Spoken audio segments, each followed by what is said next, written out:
Slaptail Squad, assemble.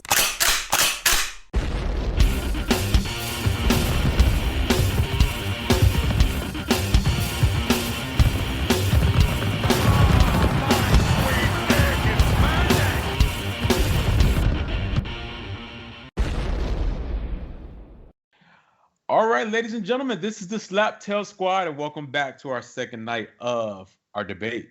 Tonight, it is with our VPs. We are bringing this debate to you again from our respective homes, being that we are in this pandemic. So let's begin with introducing our candidates. We have the Vice President candidate, Councilman Skylar.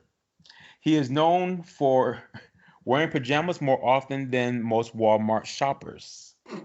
His brain is filled with random knowledge about movies, Spider-Man, and is often cunning with words. Has an exceptionally good vocabulary. He's basically an old man in a young person's body, always drives the speed limit, and his car even smells like an old man. Ladies and gentlemen, please welcome Councilman Skylar. Hello. Thank you for that thrilling introduction. It was very accurate. And we have the Vice President candidate, RJ. Vice President candidate RJ, following in his dyslexic father's footsteps, the Ronz, although RJ most oftentimes is able to distinguish his left foot from his right. He is also a martial artist. He is frequently called upon by the police as an expert auto consultant to solve local auto-related crimes. And he is also best known for sometimes having a 12-sided dice in his pocket. Ladies and gentlemen, please welcome Vice President candidate RJ. Well, that was nice, Councilman Skylar. You gave him a faster rate of a tap than what he gave you. So, candidates, we will start with the very first question. I think that the question it comes down to, we have to talk about the difference between hypotheticals and facts. I personally have not seen I have seen a woodchuck before, but I have not seen a woodchuck chuck any certain amount of wood. And I feel like the wording of this question is a little bit derivative to the fact where it's so absurd of a hypothetical that giving a logical answer feels a little bit beneath what my pay raise is. So if I had to go with anything, I would say that I would first need to see proof that woodchucks do in fact do as their name says, which is chuck wood. And I think that until we see something resembling that in any way, shape, or form, I cannot give a definitive, truthful, factual answer on how much wood a woodchuck could if a woodchuck could chuck wood. Thank you. Thank you, Councilman. Candidate RJ, you have 1 minute and 30 seconds to respond. I've seen many woodchucks, many in my lifetime. Very nice, very beautiful. And I've seen so many chuck massive amounts of wood. Best wood I've ever seen them chuck in a lifetime, many lifetimes. And the fact that if they can chuck that much wood, we'd have to go over to our scientists, very, very smart scientists, smartest scientists I've ever seen, to see how much wood they're actually chucking.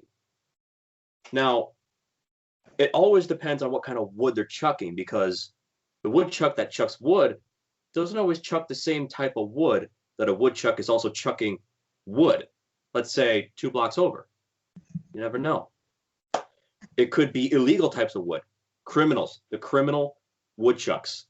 They're illegal. They got here illegally, and we need to get rid of those woodchucks immediately because they're chucking all sorts of wrong types of wood.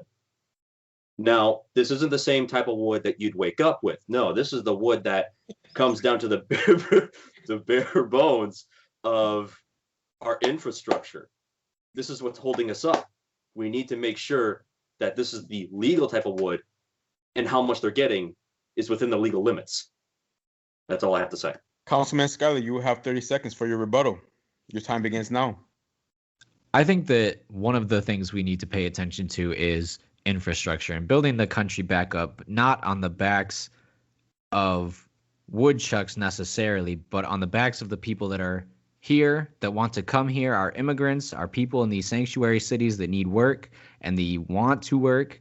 And we need to stop putting so much focus on how much wood can a woodchuck chuck if our immigrants and our people who are already here are looking for work, looking for wood to chuck themselves, that they don't need their jobs taken by some tiny furry fuck. So I think that this is... Thank you, Councilman Skylar. Thank you. Candidate RJ, you will have 30 seconds for your final response. All right. Listen here, you little shit. Those things come out of nowhere and they'll take all your wood. They'll take your wood, even from down there below the belt. They'll take your pallets. They'll take your trees. They'll take your wife. That's right, your wife. And they'll take your kids. That's right. That woodchuck is a Karen, and she's took the damn kids. She's gotten her Chrysler minivan, and she's down the street wanting to talk to the damn woodchuck manager. We got to stop these guys immediately. Thank you, candidate RJ. Thank you. Moving on to our next question. Councilman RJ, you will respond to this first. If these two superheroes were to stand face to face and toe to toe for their final duel, who will come out on top? Batman or Spider-Man? Candidate RJ, you have 1 minute and 30 seconds for your statement. Well, seeing as Batman has the result of mommy and daddy issues and abandonment issues, it's safe to say that Spider-Man may come out on top because, well, one, the new kid's in the block, and Batman's an old fat fart. The simple reasoning, and the more complicated reasoning, is that Spider-Man has some tech that Batman doesn't have, I should say. Now, Batman does have some tech that Spider-Man doesn't have. However, Spider-Man has the technology that is more, let's say, up to date. And Batman's back in God knows when. I mean, hell, he probably gets around with a horse and a buggy. Damn Amish Batman. That's all I got to say for that one. Okay. Councilman, you have 1 minute and 30 seconds to take your stance. I think it all comes down to which iteration of the character we're going to decide on. If we are talking about 60s Batman versus 60s Spider-Man, both are a lot more tame. I will argue in favor of Batman, who has no individual superpowers, but no matter what iteration you're taking from, Batman is much older, much wiser than Spider-Man. He's got a lot more training. Spider-Man mostly relies on just doing things by experience and learning on the job. And Batman has figured out how to defeat many more powerful people than Spider-Man. So for that reason, I will have to go with Batman on this almost assuredly loaded question. Thank you. We'll follow up with you, Councilman Skylar. Do you believe that a woman can defeat either of these superheroes? Just a normal woman? Whatever your definition is of a woman. This is a curveball. I was not expecting this type of questioning. Do I think let's see, I just need to run out the clock. Do I think a woman could be Spider-Man or Batman? In the sense of women could be something that makes them consider giving up fighting? Sure. A woman could be considered, quote unquote, a weakness, or love could be considered, quote unquote, their weakness. So if you wanted to go that way, yes, both have been defeated in the past by women. Thank you. No further comment. Okay. Candidate RJ, you will have 1 minute for your rebuttal. Well, seeing as it is our definition of a woman who would defeat Batman, let's say, no, I think Batman would probably kick her ass back to the curb. The simple reasoning is that we don't know if this woman is skilled, and let's say she's not. She's got a purse, her name's Becky, she just got a Starbucks, and she's a basic white bitch. You think you're going to take on a 200-pound, probably Kevlar-layered person that's in a bat suit, is probably horny as hell, and has a belt full of utilities that he's probably never touched in, let's say, 30 years. He's probably pulled out, let's say, hypothetically, Batarang, and taking out her Starbucks. Well, one, that's a sad kind of moment because I like Starbucks. Two, he's probably much stronger than her. That's all I got to say. Thank you, Councilman. Thank you, candidate RJ. You briefly just spoke about horniness, candidate RJ. Mm-hmm. Do you and your party support butt plugs? With the subject of butt plugs, our team cannot describe how spectacularly erect we are about butt plugs, because not only can they be used for prosthetics and add-ins for programs, let's say to neurology, they could also solve people that don't give a shit. Don't give a shit, just stick a butt plug in there. Don't need to give a shit ever again. There you go. It solves all problems, and it makes a woman much happier. Councilman Skylar, you have 1 minute and 30 seconds for your response. Well, philosophy when it comes to these types of things is if it's making somebody else happy and it's not hurting anybody else, sure, go along with it. If my candidate here, one of the few things maybe we agree upon is that butt plugs are a sustainable industry. I imagine as more butts need to be plugged, the industry shall grow. The economy will flourish from the production of these. And like I said, it's just probably one of the very few things we will agree on that I think probably maybe we should up the production of them. I don't know how many we're producing now, but as our population grows and as we take over more of the earth, I would say it's probably a safe bet. Speaking of reproduction, neither of you asked to be born. However, there comes a day that you are required to take care of yourself, and your parents will inform you that you are no longer their responsibility. Do you think this is right? Do you think that this is fair? Councilman Skylar, we will start with you. 1 minute and 30 seconds. Yes, on the way the question is worded is very precise and I think very accurate. Nobody does ask to be born, but we are still put here on this weird floating rock in the middle of nowhere, and we have to be subjected to a very odd form of capitalism. And at some point in this cold, desolate world we live in, I think it is okay for your parents to say that they are no longer responsible for you because it's good training for what is yet to come in your hopefully long life, that you will experience more disappointment and downturn. So I think it's actually a positive thing because it will prepare you for more rejection and failure and responsibility that needs to be taken. Candidate RJ, your response, 1 minute and 30 seconds. I believe I feel that it is 100% right that the parents should say, hey, we love you and all, but fuck you, get out. And that's a good way, because sometimes you just got to tell your kid, fuck you, get out of my house. Take the $50 and take an extra $350 and get the hell out of my house. It's a good start. It's a good start. You got to start the kid off somewhere. Give him the car, let him wreck it, let him probably get his arm broken. He'll learn. It's a learning process.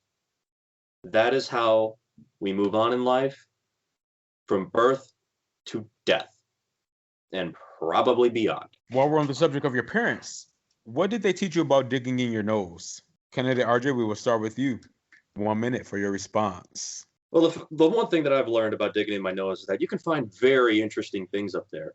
I actually found an eraser from 3rd grade I haven't seen until just now, about 5 minutes before we got into this debate. I was always looking for it. I always wondered why I had trouble breathing. It smelled like rubber. But now I know. And now I can use that eraser again. It didn't even dry up. That's the best part. Probably a pencil in there too. You never know. Councilman, your response, 1 minute. I think this is a great showing of where our parties differ and where our presidential candidates differ, because I am on the complete opposite end of the spectrum. I was always taught that if you have something in your nose, do not just pick it directly with your finger. Go get some tissue, get a Kleenex, then put that between your finger and your nose and pick it like a civilized human being. One of the things that my opponent here is trying to say is that, and no wonder he's brain damaged, he's got an eraser shoved in his nose for the past 9 years. One of the things we have to get rid of is how we raise our kids is reflective of us. And I think that one of the biggest things we've got going on is we need to teach these kids below the poverty line not to stick erasers up their nose. And I think that is something that we will have to take a great look at and possibly add to our proposition for the Green New Deal. Thank you, Councilman Skylar. Candidate RJ, your rebuttal, 30 seconds, begins now. You think the eraser's bad? You should have seen where I put the butt plug.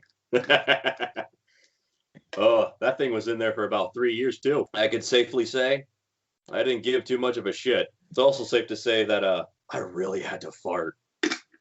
But put an eraser up your kid's nose today and see the truth. Thank you, candidate RJ. Councilman, your final response. You have 15 seconds. Thank you for the enlightening story about your struggles and your trials and tribulations. I just wanted to say, while I do not agree with what has just been said, I definitely feel disgusted by your actions. Thank you. Thank you, Councilman. In a previous debate, your parties answered questions as it pertains to bowel movements, since we are on the topic of our anus. And you have an opportunity to weigh in. Infants are wiped with a moist towelette, if you will, of some sort. Why do we stop using them after infancy? And is this a healthy choice? Candidate RJ, we will start with you. Well, I believe that the reason why we stopped using these towelettes that are really soft is for multiple reasons. One being that we're running out low on cash, and prostitution's not really much of a profitable way, especially when you've got a kid now. And you just got to start using things you find around the house, like, for example, a Meyer plastic bag.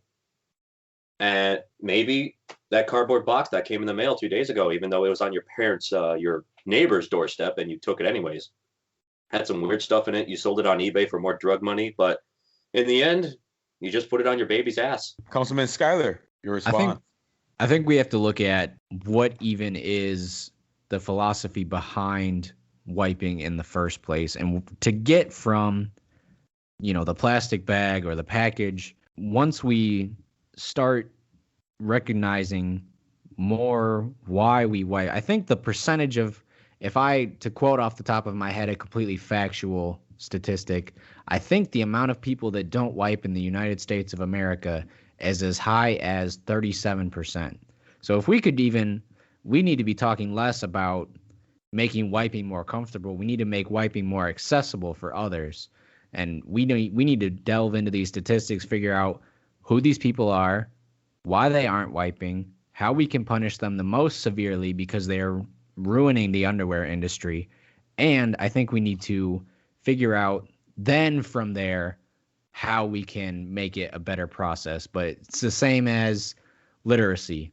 Why are you going to give kids harder books if their classmate is not even able to read Judy Moody and the Not Bummer Summer? Thank you. Thank you, Councilman Skylar. Candidate RJ, your rebuttal, 30 seconds. My simple response would be, you don't need to wipe if you still got that butt plug in. And I start a movement saying butt plugs for all, for America. Butt plugs for America, 2021. That is how I'm going to start my campaign. And that's how we're going to end it. Butt plugs for America. Because fuck you up the ass.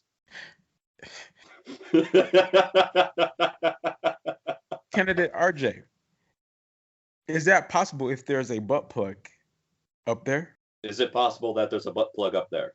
Up where? Is it possible to get fucked in the ass if there's a butt plug up there? Anything's possible if you're horny enough. Just like anything's a dildo if you're brave enough. Moving on to our next question.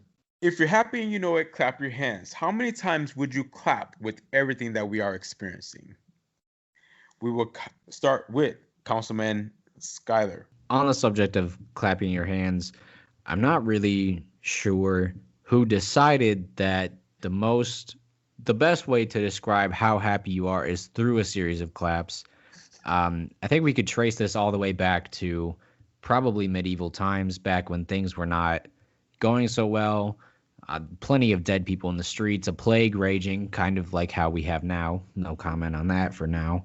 And I think what we need to do is make our main priority switching away from displaying happiness as a series of claps, because as you have asked to answer the question, I would probably give 0 to half of a clap. I would give a one-handed clap like that. And it's not very loud. It's not very enthusiastic.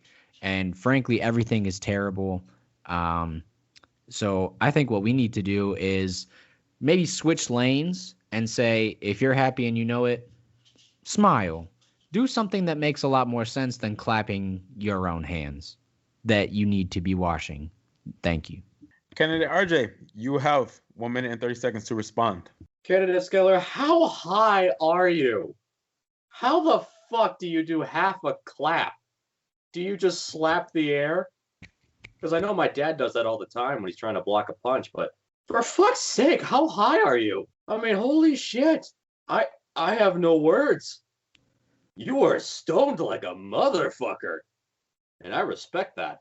Moving on to our next question. And this will go directly to you, candidate RJ. Are aliens real?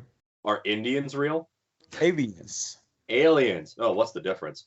I'm going to hear back from my lawyer about that one. But yes, there's a possibility that, and we have theories, proof, and hypotheses about alien life existing not only on this planet, but others that are possibly in the solar system or in this universe. And the fact that the government's trying to hush on it is kind of suspicious. They may be harboring those juicy alien booties that we've been trying to chase for eons. And I just want to clap those cheeks. Come on. They have to exist. Thank you. Councilman Skylar, you have 1 minute and 30 seconds to respond.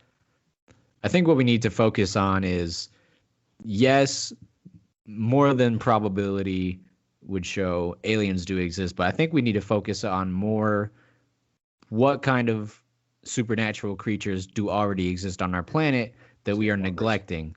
We need to talk about plans to defend the Bigfoot. We need to talk about plans to defend elves, gnomes, fairies. I'm talking a whole new deal where we go through.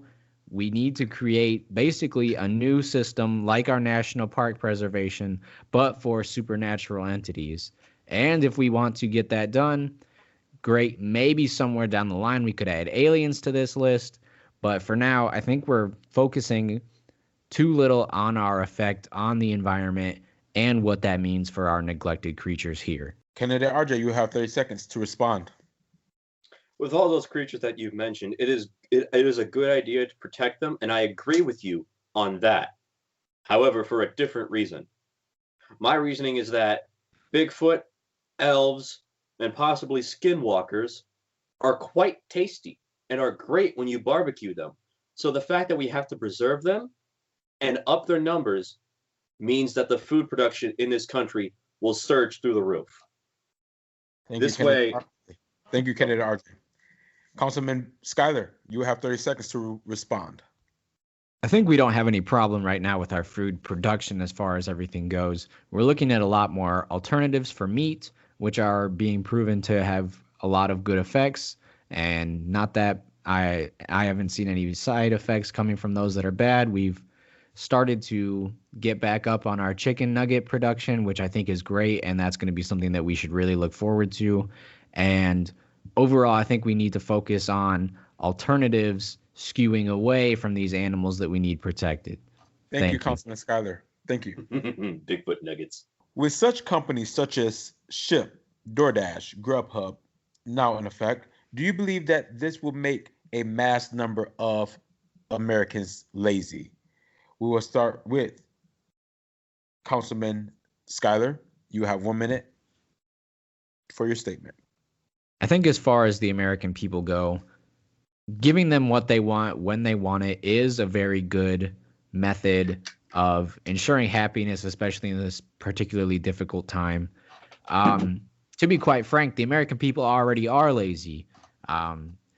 Take a couple of people in the audience. Most likely, they're going to be overweight, probably get through a couple of TV shows a month, and I think perfectly fine with that. The thing we need to be focusing on is not, are Americans too lazy, but how can we make them the healthiest lazy people possible? So maybe set timers on Netflix to pause, take a walk every hour. Once the app is shut down, tells you need to take a break. Include more vegetables in your DoorDash orders. Basically, Americans aren't going to change. We need to give them small change that will barely affect them so they don't even know. Thank you, Councilman Skylar. Candidate RJ, you have 1 minute for your response. It's not a matter of the fact that Americans will get lazier. It's the fact that we will become bigger. Our laziness will not change. We are already as lazy as can be. We can sit on our ass and say we need a break from sitting on our ass and just lean back further. As I see it, we may become the size of a 2-ton SUV. That is what Americans are going for. And that is peak male performance right there. Thank you, candidate RJ. Councilman Skylar, you will have 30 seconds to respond. I think that what we need to focus on is how can we find a You may nice not like happy it, but medium. Sir, I think what we need to focus on is that we can find a nice happy medium where, you know, maybe a 1-ton SUV is as high as we can get, and we still have, you know, room to improve. So if something really did go wrong, like how it has been going this year, we still have a little bit of wiggle room. So we need to find a nice happy medium where we don't have to deal with getting too big, but staying active. Thank you, Councilman. Thank you. Candidate RJ, you will have 30 seconds for your final response. I believe that 2-ton is the way to go. 1-ton, you're skinny. You're very skinny, you're frail, and you need to put meat on those bones. 2 tons, that's a safe spot right there. That way, nobody can, oh, and here's another benefit. Nobody can kidnap you. They can't put a 2-ton SUV in a 2-ton SUV because that right there is just a car wreck. And even better so, it's easier to put the butt plug in.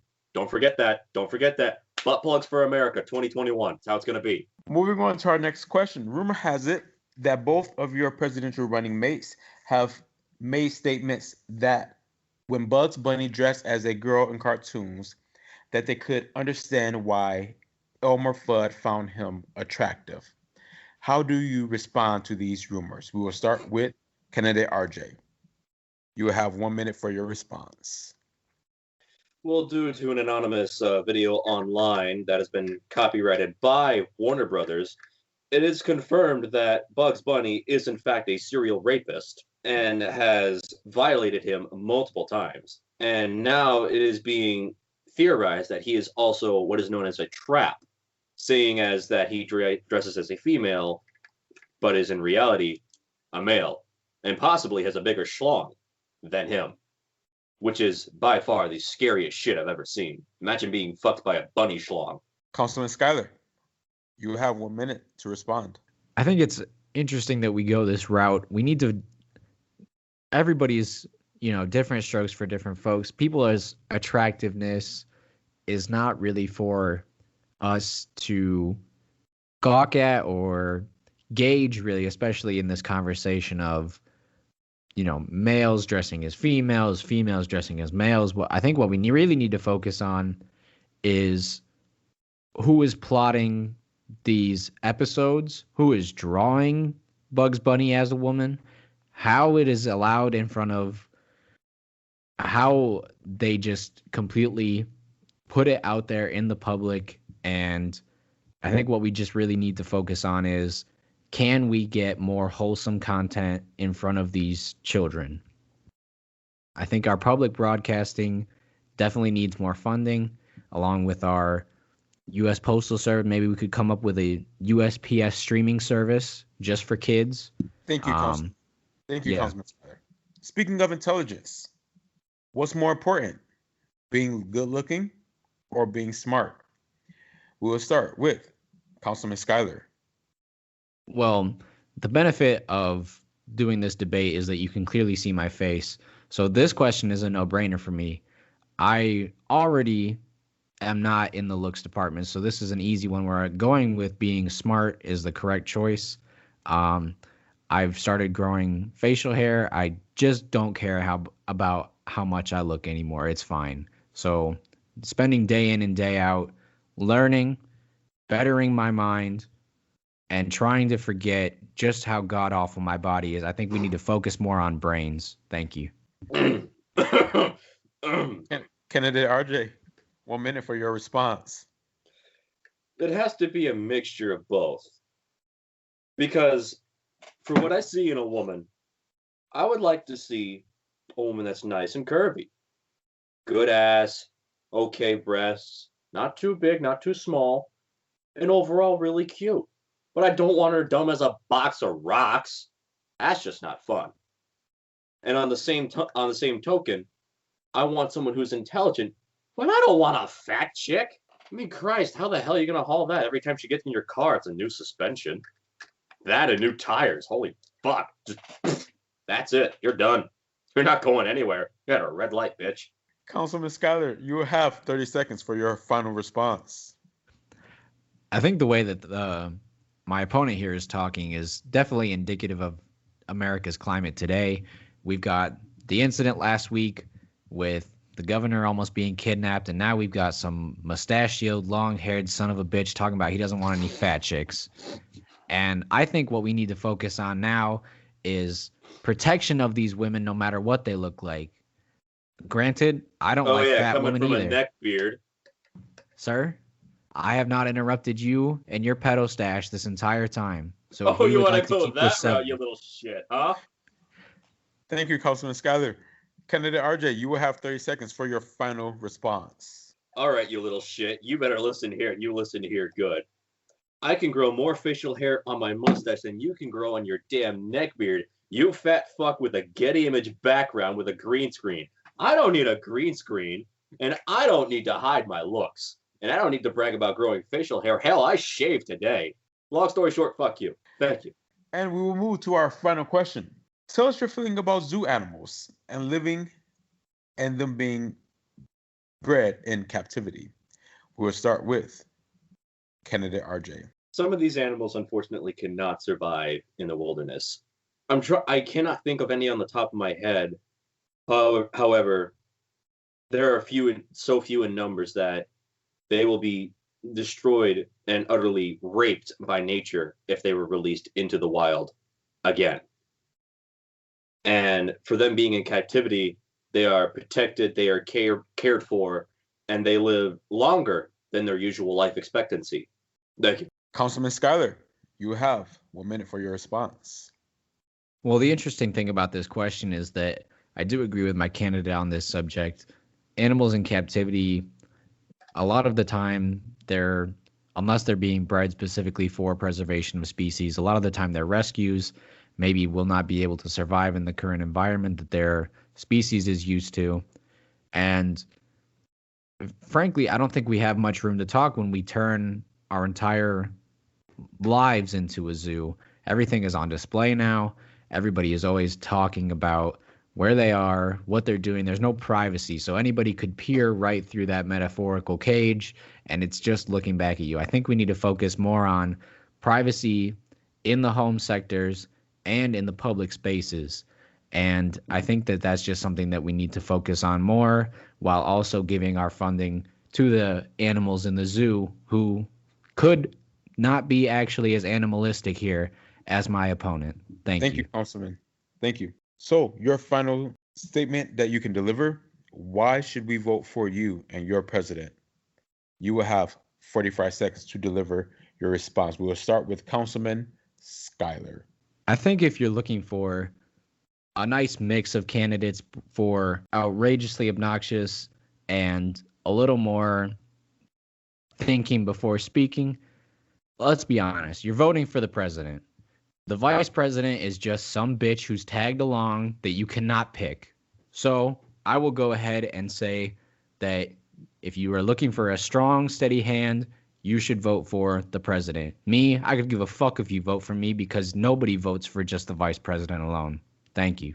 Candidate RJ, why should we vote for you and your president instead of the opposing side? You will have 45 seconds for your response. I stick with what I said before, and I'll say it again. Butt plugs for America 2021. This is the most important thing. Are you tired of being fucked in the ass without consent in this damn country? Well, now you can do it with consent with Butt Plugs for America 2021. Trust me, it's a pain in the ass to get there, but once it's in, it's in. Lube or not, you're shoving that thing in like a Chinese hooker in a Vietnamese parade. Well, there you have it, ladies and gentlemen. Our second night of our debate with the VPs, Councilman Skylar and candidate the RJ. Thank you so much.